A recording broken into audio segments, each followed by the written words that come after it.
Doctors send daughter home to die.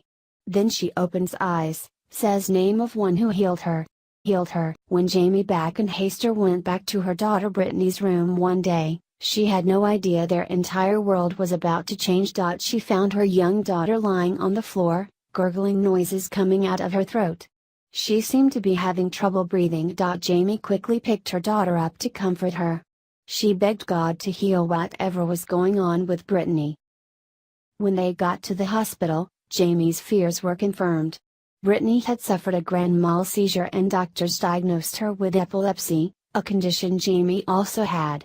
I understood it because I had it myself, Jamie said. She thought that, like her, Brittany would just need some medication and then go on to live a normal life.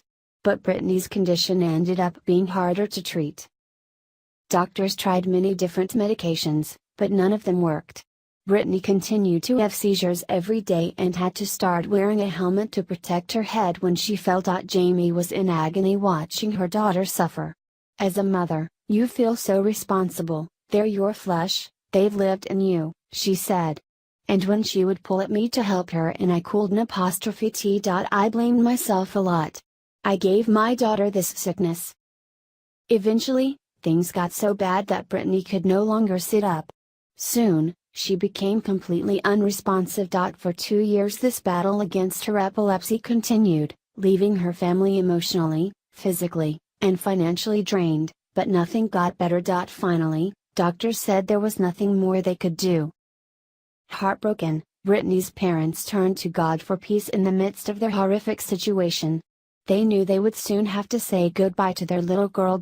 As Jamie prayed and read her Bible, God seemed to be speaking directly to her. Don't look at what you see, look at what you don't see. Tell me and speak what you want.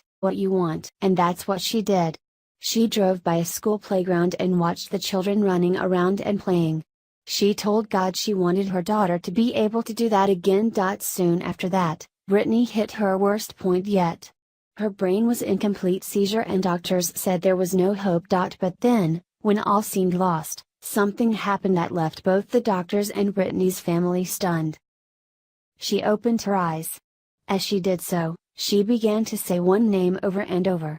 Jesus, she said. Jesus.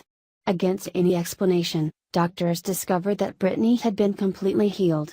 Her brain was clear of seizures. Jamie knew